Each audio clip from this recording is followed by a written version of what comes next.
behavior, Shannon. How you doing, Jack? I'm doing super fantastic, Storm. How you doing, Shannon? I'm doing great. So, Jack, let me start with you, man. By the way, happy Father's Day. Thank you. And I talked a little bit, like I knew my father, right? But my mother raised us. We grew up in Southbridge, and I think we all can have stories. Tell me a little bit about your story and now how it is for you being a father, and sometimes, I guess, and you can tell me better than myself, being fatherless. Yes. Well, I grew up with no father, Storm. Actually, I didn't even meet my father till I was 22 years old after I graduated from Delaware State University. But I can remember years ago when I turned 18, I told my mom, I said I will never ever do to my children what my father did to me. Mm-hmm. So that was an opportunity for me to break the cycle. And what I mean by breaking the cycle, about taking on the responsibilities, giving my kids the guidance, direction, to support the loving and the caring that they needed, something that I didn't get from my father. So my thing was to change that. And I was thinking about that the other day, how really I done changed 3 generations already. When you take a look at where I came from and what I've been through growing up with no dad, and now that I fathered and dad to my children, my daughters, and then my granddaughters. And so now I can see that already based on me taking on the responsibilities like a father should, providing, giving loving and caring and helping and support, that I'm changing the cycle and for the next 3 generations when I look at my daughters and my granddaughters. Hey, Jack, do you regret it, or do you wish in some kind of way that your father was there? Like, it's certain things, or I guess like a father-son, certain conversations that only a father and son can have. Do you regret that, or do you? I mean, of course, you've been successful in your own right. You've been in Texas and run YMCA's, and of course, you've ran 2 YMCA's here. You're executive director. I'm sorry. Go ahead. You missed what you never had, but through my journey in life so far, there was times when I didn't know my dad, but my aunts always told me, I just saw your daddies around here, but I know I look like my mother, but I was very curious about my father. Did I look like him? Did I have his traits, his height, walk, or anything? And so, no, I really didn't miss him because I had other people in the community to step up as role models. I can remember Mr. Hart, my teacher in the 5th grade. Some guys in the park, Bobby Diller, and so on and so on. So I had about 3 or 4, maybe 5 guys. So it's almost like a village. It was a village. It was a village. So that part I didn't miss. But I always wondered, and when I see other people who interact with their father, what could have happened and what could have been if I would with my father. Shannon, how you doing? Hey, how you doing today? And Shannon, of course, I mean, you again, ladies and gentlemen, if you're just tuning in, this is a Father's Day edition of Community Crossfire. Your host, Norman Oliver. We have Jack Booker, Shannon Mccants, we have Wayne Jefferson come on. Shannon, you heard a little bit about Jack's story, and I don't know, you knew your father, but probably like me, he wasn't around, or he was around because I knew your father. Tell me a little bit about your story.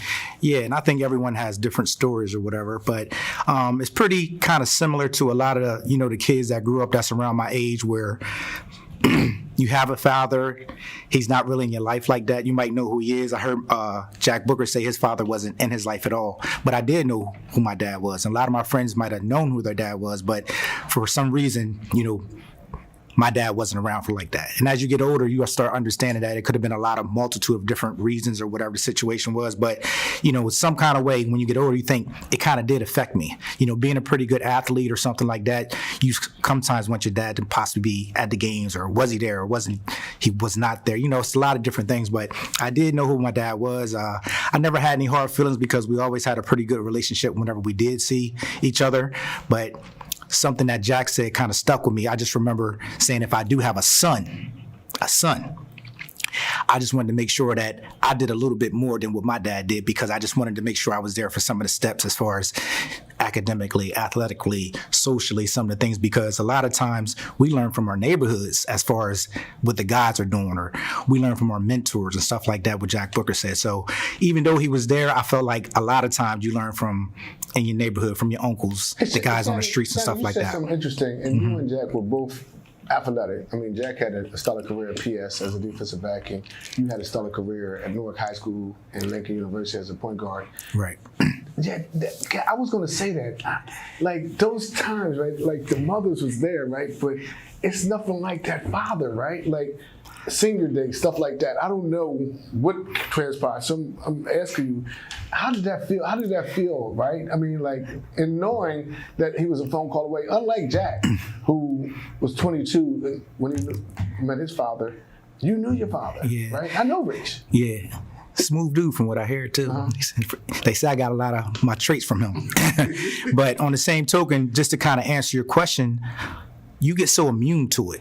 You know what I'm saying? Like, you grow up so much, and like, not just me personally, but all my best friends. Like, it's not like it's just me. It's like all of us was like, okay, his dad not around. So it becomes almost a norm. So if he wasn't there for a special occasion, it wasn't like it would really hurt me where I'll be depressed or go in a room and say, what? It wasn't like that. And if I seen him the next day after I graduated or just had a triple-double in basketball, it would just still be cool. I wouldn't be have a, hey, Dad, I love you, or have a great conversation, but a, hey, respect, whatever. And I just kind of keep it moving because you just grow up and it just becomes so immune in your neighborhood and with me. And so I just was... It wasn't a big deal to it. It just was a cultural thing, if I'm saying that right. It probably should be. Welcome back, ladies and gentlemen. If you just tuned in, you are watching Community Crossfire, and this is a Father's Day edition. Black fathers without fathers now becoming black parents. And you know, guys, I just saw a statistic that kind of brought me to a realization that 70% of black fathers who are in their families, who with their families, wife, whatever, raise their kids in their kids' life compared to white fathers, 63%.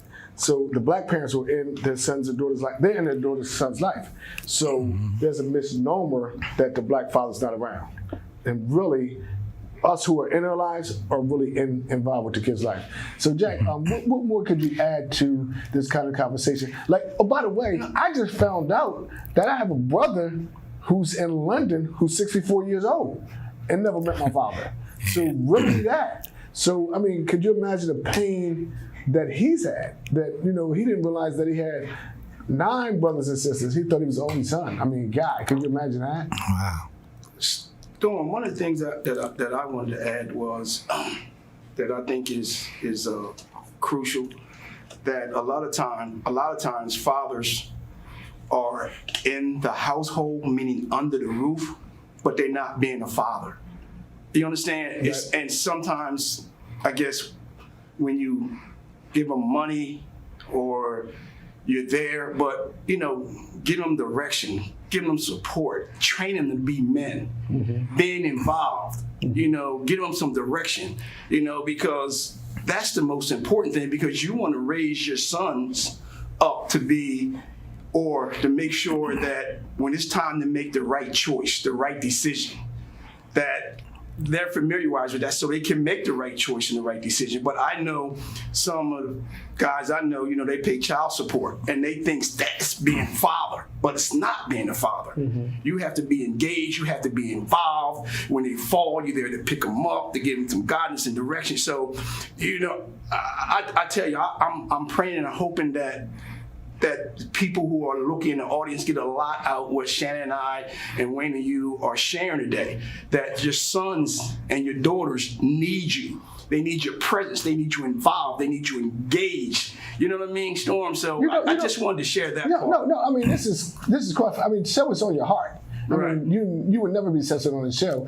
Like, I was going to ask you guys, how do you be a father, right, when you never had a father? Ain't that deep? Think about that. We were asked to be fathers, right? And we never had a roadmap, right? Besides Jack, what you said, like, I know a lot of white guys were in my life, like Mr. Lee Stanton at Newark High School, Dr. Sager Trine at Neighborhood House. And sometimes it was that, like you said, Jack, it was that community village, and especially my grandmothers, my grandfathers, my aunts, uncles, you know what I mean, and my mother, you know what I mean? So they had to be that person, Shannon.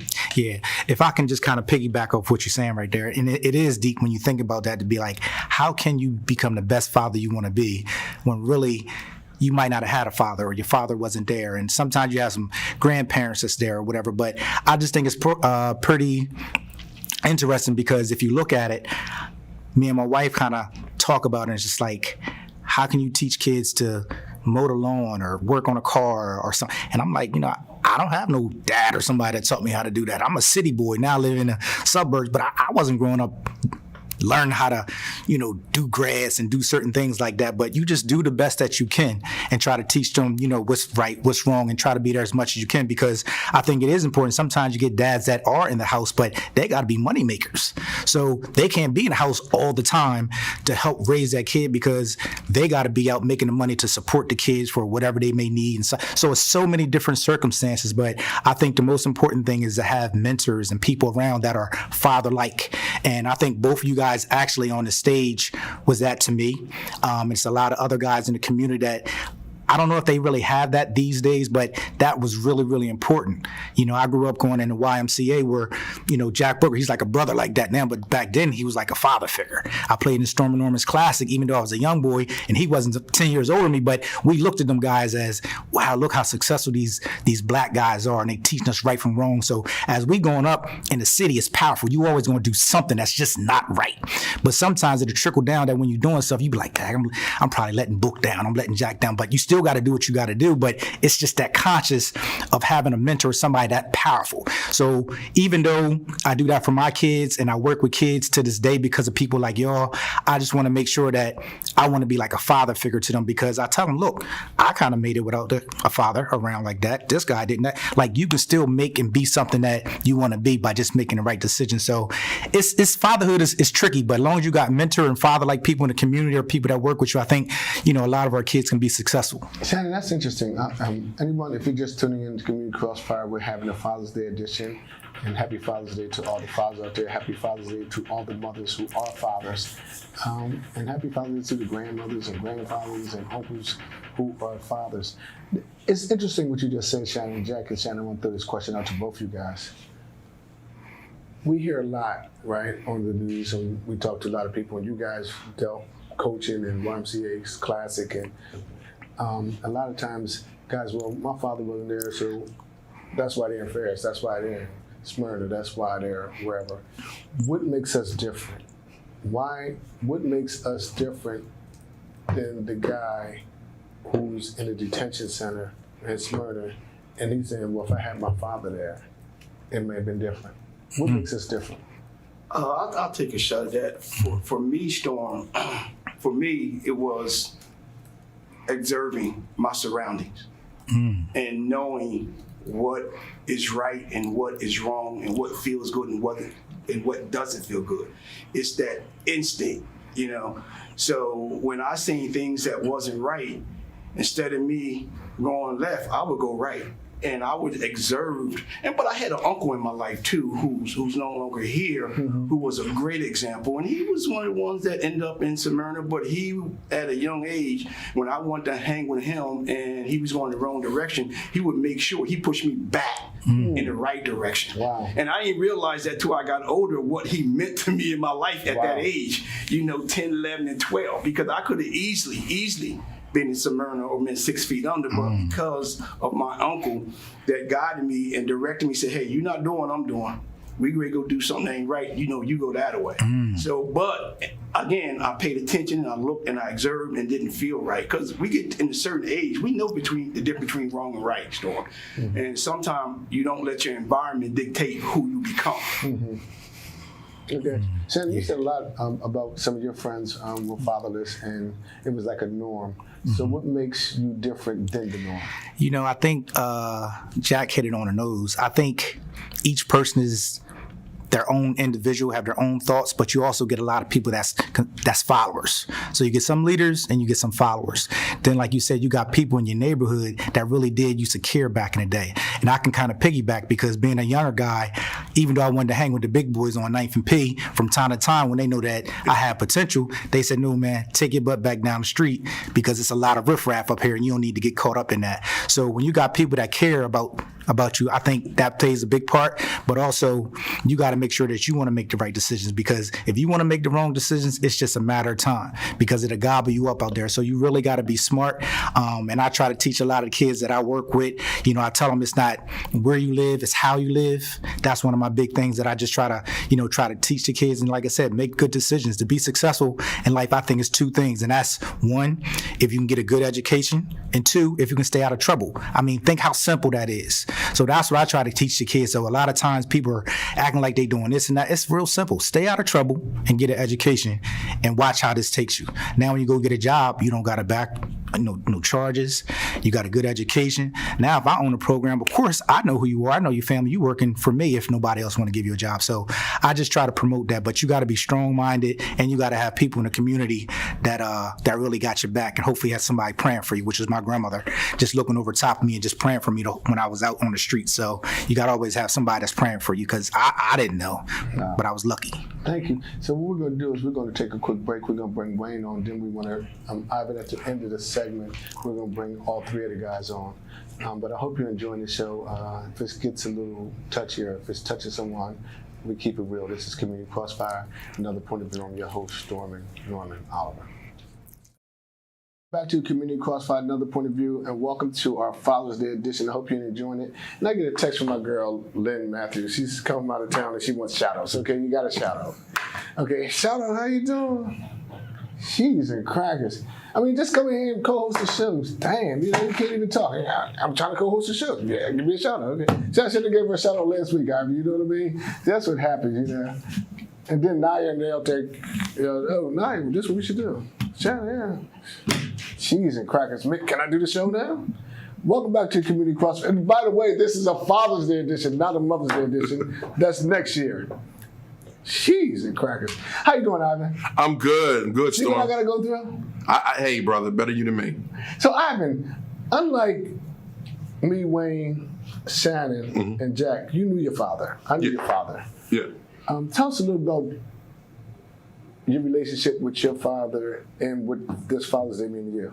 I think that, after listening to Shannon and Jack, how their father wasn't present, and now they're forced to be the fathers and the husbands and the black men that they are today. My father was in his position when he was growing up. So when my father had me, he wanted to make sure, my father had an 8th grade education, but Joe Thomas made sure that I understood the ability and the art of hustle and to be proud of who I am and the color of my skin.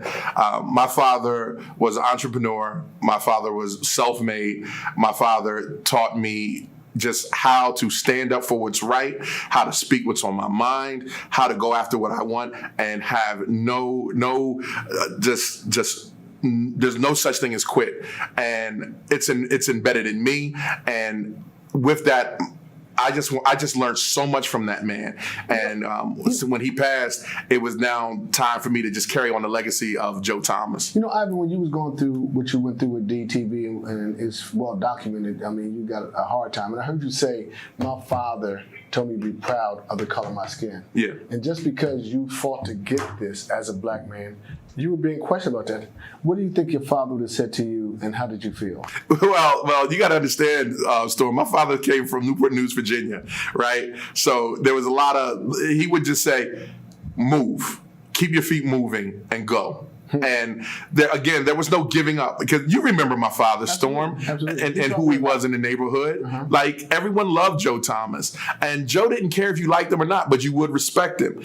And that was the thing. And with that respect came a lot of success, and the success is what you're looking at right now, the bloodline, the legacy of me, my son Ivan Joseph Thomas, and my daughter Madison Thomas. And that's what it is, bro. Ivan, what do you miss? I miss him. Joe here. What do you miss? I miss my best friend. Wow. I call him Joe when I needed a friend to talk to. I called him Dad when I needed a hug or advice. But Joe was this man that just had this zeal about him, about life. And I miss my conversations. And even to the day, I look out the window or be in the control room and I say, Dad, how am I doing? Or Dad, what should I do? Wow. And somehow, some way, a red cardinal come, and that red cardinal, it's his home, his bird, the bird of his state, and I know everything's going to be all right. I made a video about my dad when he passed, and in the video I said, even though I might miss my father in the physical form, my father is everywhere I need to be spiritually, and I do miss him, but man, he's everywhere I need him to be. Like right now, he's here. Well, I mean, we're talking about fatherhood, and it's well documented. You were sending out videos and about your daughter. I think your daughter had some kind of ailment when she was younger, but you were always there. That epitomized, right, fatherhood. And do you think you picked some of that up from your father? And if you want to talk about that, tell us what that means going through that with your daughter as a black man and as a father. Oh man, yeah, I would be. It's a tearjerker, by the way. Oh, it is a tearjerker. It is. So my daughter Madison was born at 25 and a half weeks, 1 pound 3 ounces, emergency C-section. Spent 308 days in the NICU, and at the same time of her being born, my dad was dying at another hospital across town. So it took every inkling and every bit of me to just what WWJD, what would Joe do? And what Joe did and with me growing up is he made sure he was present.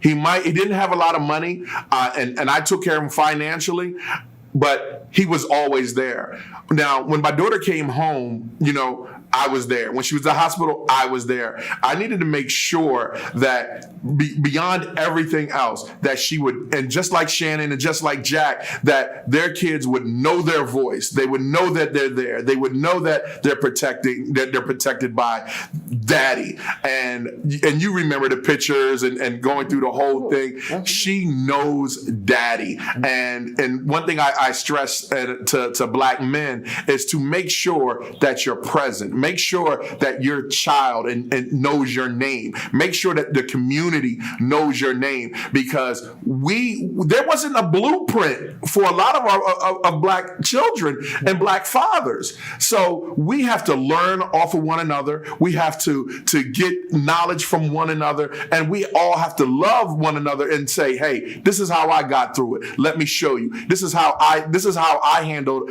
a financial burden. Let me show it. A lot of us are just winging it. So, but with that, I learned so much. I didn't become a man until my dad died. I was forced. I was forced to be a man. There was no more running to his house to go talk to him. It was, I got to figure this stuff out. Wow. And and most people would never know that. Yeah. I mean, sometimes they look at the successes now compared to look at the struggles early on. Yeah. That makes sense, right? The successes now compared to the struggles. Yeah. So, I mean, what would you say to people about fatherhood, but especially in this day and time about black fatherhood? What would I say? That's a great question. That's why I'm here. I would say right now, this is the best time in our history to become to be a black dad, a black father. Now, Storm, just like you, born and raised over South Ridge. You was born, was it Townsend Street, B Street? Where was it at? Actually, we were born in Albert Place in the old projects. In the old projects. To claim my street and then back to right. the old projects. So yeah. Right, and just like that, it's like you're a mentor to so many. That's why I said you don't have to apologize for a damn thing. Not at all. Why? Like, people don't know that. Say another word, but I don't want to get. Don't worry about it. We got the station, bro. we got the network. Don't even worry about it. I got the lady with the hammer out there. I don't want to say it. Yeah, what I would say right now to black fathers is a perfect time to be a father. Right. It's a perfect time to be a black man. You can see the changes that society's making. You can even see the changes that we're making in the state, and with the collaboration between Richard Raw and the mayor Mike Przicki, what they're doing. Like, why not be a black dad right now? And if you don't know how to be a black dad right now, just lean on another black father and just say, how do I? How can you? How should I? And I think right now, man, that we can take this time and become the best superhero hero that we can possibly be. So I'm gonna look. I gotta get back to producing your show, right? So I'm gonna get my cake. I was going to kick you off. But since you volunteered to leave, bye-bye. All right. Who pays somebody and then interviews them? What kind of country is this? Dude, speaking of fatherhood, since I was big brother, you think you can pay me back some of the money you owe me? This guy was using my office for like a year. Let me embarrass him on TV. Okay. I'm joking with you, man. No, but tell him what you did though, as a black man, as a black father. Tell him what you did. I wanted to do it. Right. It's not really anything you and I got to talk about, and I hope that it helped propel you a little bit to hear. But what I did for you by letting you get in free, you're not doing the same thing. You're not reciprocating, so why talk about it? I am reciprocating. I learned it from you, so I got to give back. Give me that check I just put in your pocket. Okay, ladies and gentlemen, we're going to take a break. You're watching Community Crossfire. And Elaine, don't be like Lynn and Naya. Elaine, be nice, okay? Come on, Wayne. Welcome back to Community Crossfire, another point of view. I'm your host, Norman Oliver, and like I said, earlier on, so many people have been calling, thanking us for getting back on the air. And I think next week we may have back on the show world-renowned Pastor Gino Jennings from Philadelphia. As you know, guys, when he came on the last time, we had call-ins, we had people sitting in the audience, and we must have had, 2-3 million views on YouTube and Facebook, which is kind of phenomenal. I hope you've been enjoying this Father's Day edition. We have some laughs, but a lot of it's serious because sometimes you never know the pain that some people have without a father or the joy of being a father. So we're trying to bring them both.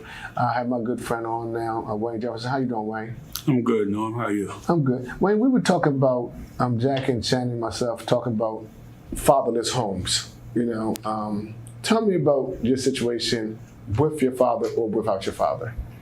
Well, Norm, first, let me say Happy Father's Day to you and all fathers in the community. Norm, I grew up without my father. I actually didn't know who my father was until I was around 12. Wow. I mean, visually saw him. Wow. I knew of him, but I was happened to be walking down A Street on my way to Bancroft School, and I bumped into my dad. He knew me, but I didn't know him. And that was the first time I physically saw him. I was 12. How did you feel? Good question, man, because it was real strange. Was it like numbing? Did you know of him? I knew of him, and I heard all these stories about him and all this different kind of stuff, but I didn't physically see him until I was 12. Wow. And it was real strange, and I was happy, but I was a little angry, because like where you been? It's one of those things, man. Where have you been? And you were that close. Like he was here. He had traveled. He did some singing and with some groups, and he traveled throughout the country. So he was in and out of the city a lot. Right. But he lived here. Right. He lived here. So he could have been a father. So it could have. I said, so it could have been a father. Oh, yes. Yes. So Wayne, let me ask you a question I asked Jack and Shannon, right? Because you were a pretty good athlete, pretty good basketball player. Man, I've known you all my life. We like cousins, distant cousins, family, whatever. How did that make you feel when you saw other fathers in the stands at a game or even at a park or something, and your father wasn't there? Stone, that really bothered me. As a basketball player, growing up, a little popular, playing, got a chance to play, varsity basketball at Howard and play basketball in college. Right. And, and I would always see other parents, especially fathers, and it was big. I watched, fathers bring their sons to practice and stuff like that, man. Wow. It always warmed me, always. Mm-hmm.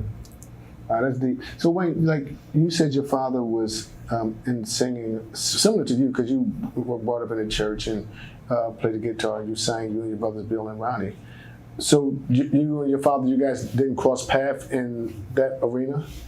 No, we didn't know him because he was he did a lot of R&B stuff, and I was in church, so it was a totally different arena.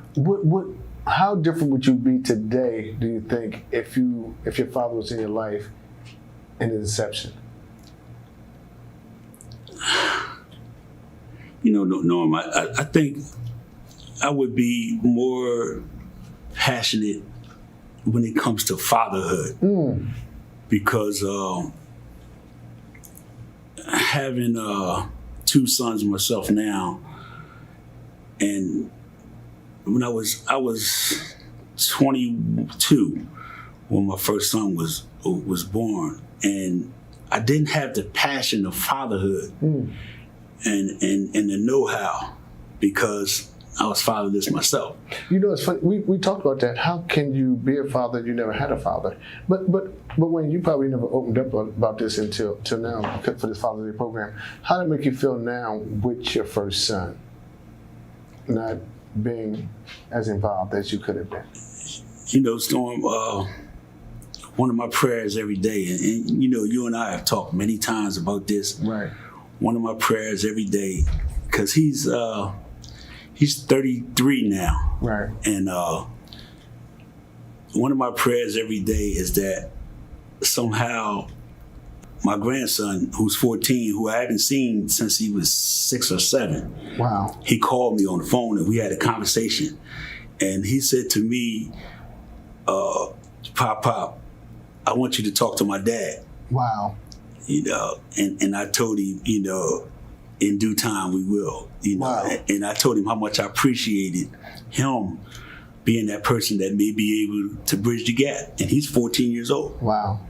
I mean, I hope folks who are watching appreciate our open dialogue, all these conversations, because we all have had different kind of experiences in our lives. And this guy is now executive director of William Hicks Anderson Center, the deputy director of Parks and Recreation, so you can move on. So let's talk about Little Wayne. So now you saw the difference, right? Now you got Little Wayne, and you've been in his life since day one. So how, now that you're being a father, how things changed with you as a person? So Norm, that's where now, when he was born, I was there. Wow. And the passion that I didn't understand of fatherhood, it was there, and it has been there.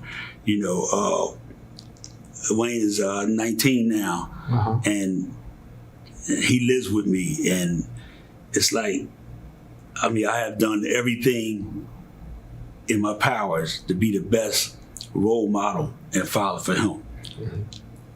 Ladies and gentlemen, if you just tuned in, I hope you are enjoying this Father's Day edition of Black Fathers here in the city of Wilmington, and in the state of Delaware. Just the mindset of black men who appear to have it going on. Myself, Wayne, Jack, Shannon, and there's many others I could have brought on this show, from Tel Davis to so many other guys. Then you heard Ivan, who had a father's life. So you never know. But the thing is, I keep saying, you can't go from where you were, it's where you're at now. So we can't keep making excuses, but we got to do better. So Wayne, what would you tell, you have a good handle, what would you tell a person to say, especially a son raising sons without a father, to now raising a son with a father, and you without a father? So you got all 3 elements. How you feel, and how would you guide that conversation? I would tell. It's a tricky question, but you get what I'm going at? Yeah, but Norm, I would tell any father, if you have the physical ability to talk or reach out to your son, no matter what, do that. It's important.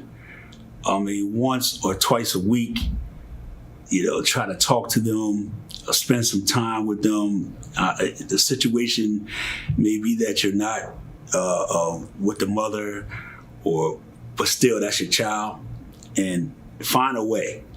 You must find a way, because it's more important now for black fathers to be well, for all fathers to be in sons' lives right now. It's just one of those times where we just need to be there, no matter what. Wow. Hey, man, I appreciate your candor. I appreciate your honesty. And like you said, you and I talk a lot, so I know how humbling this experience may be. I know how your feelings have really got in, especially when your grandson called you. And Tyrese, ladies and gentlemen, you may know this guy played at Boston College, had a fabulous overseas career. Matter of fact, he just won a championship and MVP, if I'm right, in Israel, right? So I get you. So what we're going to do is we're going to take a quick break. We're going to bring Jack and Shannon back with Wayne, and we're going to close out this Father's Day segment. And don't forget, in the next coming weeks, we're going to be making endorsements. We're going to talk about candidates. We haven't forgot about you because we're talking about Father's Day. Don't think we're getting too soft and mushroomy. We'll be right back.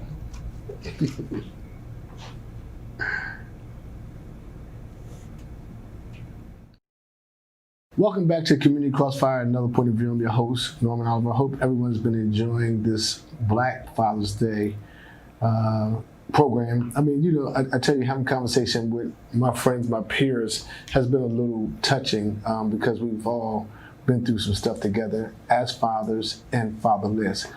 So it's kind of amazing to share that story. For those who miss it, like I even told you that I have a brother. I just found out that he's 64. I live in London, England. He did not know he had brothers and sisters over here. Mm-hmm. And there's a real story that he and I have been speaking, and he got emotional. And of course, that's emotional time to find out you have an older brother from my father, our father and child, when he was in the Korean War. So that's some touching stuff.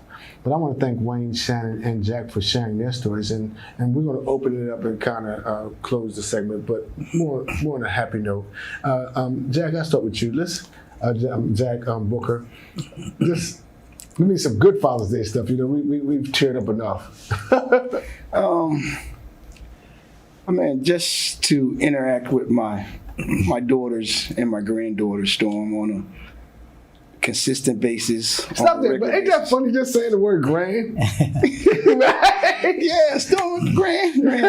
And I'm telling you, I'm really, really enjoying this relationship. And I think because of some of the things that I went through being fatherless, turned my life and motivated me to be the best dad around and grandfather around. So I'm really enjoying that. And I'm looking forward to having my grandkids and my daughters tomorrow so they can fix me a nice Father's Day dinner and my wife. What are you having?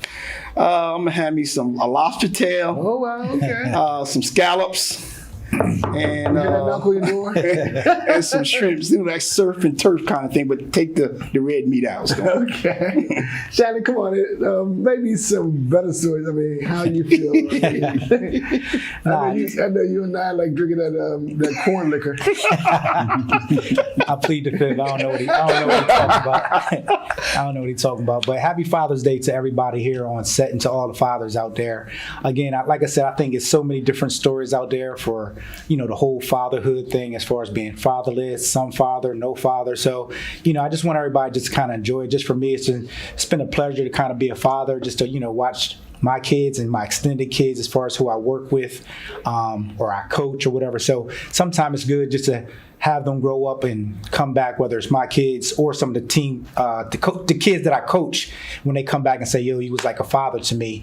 Thank you. I'm working now, and this is kind of what's going on. So it's just those kind of stories that I just feel good about, that I love, just, working with, kids and being a father to my kids. So I just enjoy that part of it.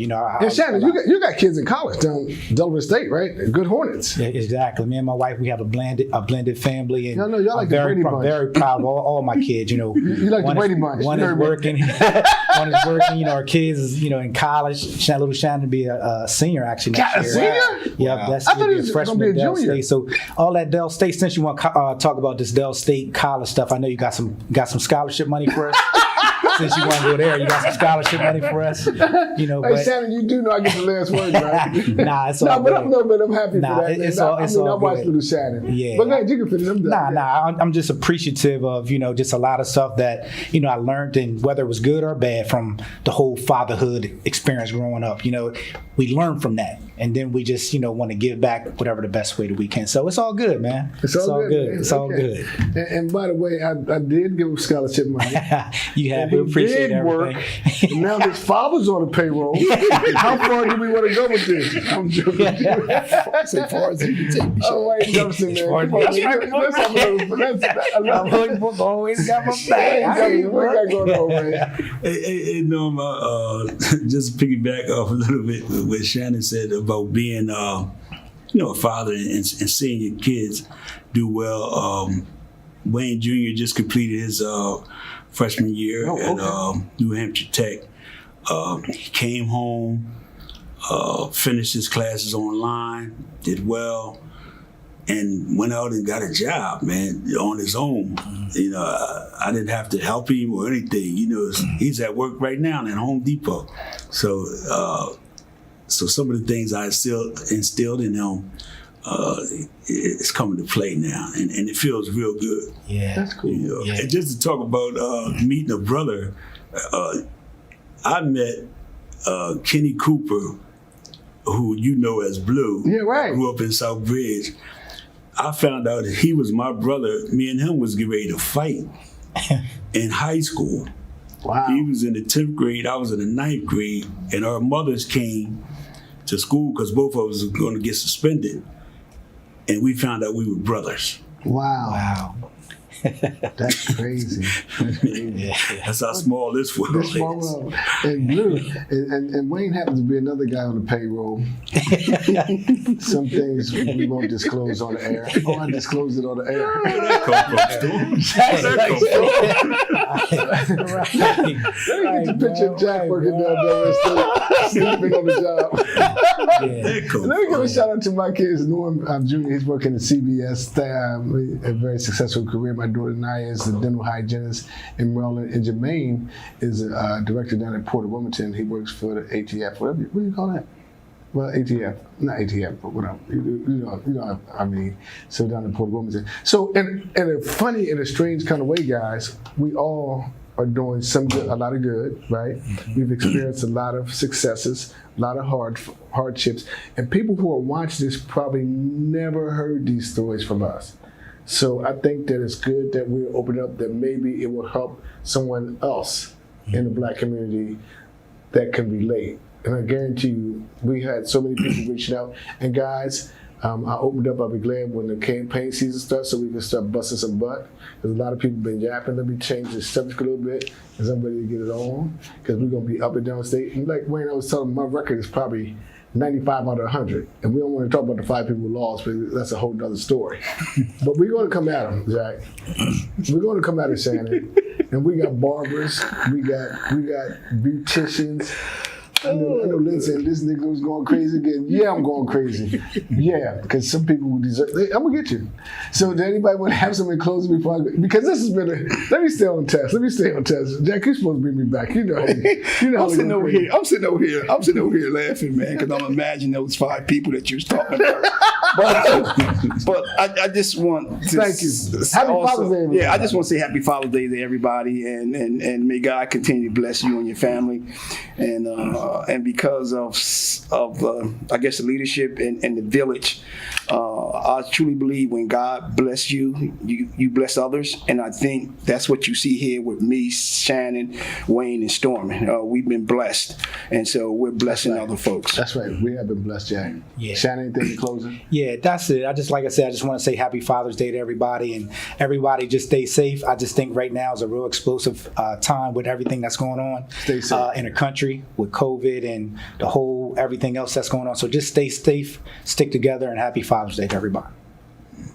Wayne? And no, I just like to say Happy Father's Day to our panel, all you brothers. I appreciate y'all, and I watched all of y'all in your fatherhood experience, and I like to give a special shout out to I don't call him my stepson, But my wife's son, who is my son, Dante McGill, is doing well.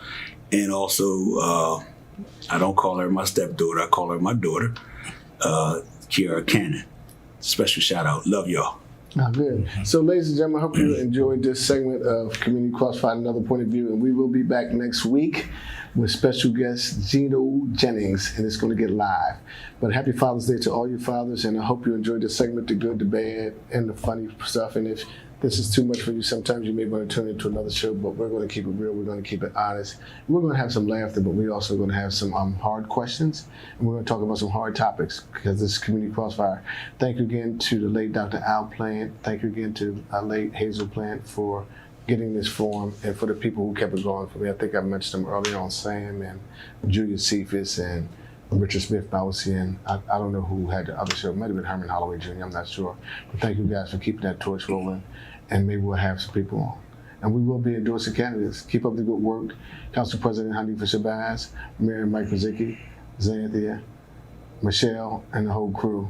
And we're gonna be saying some other names later on. You know, I just can't be right. I just can't do right. So let me get off the air.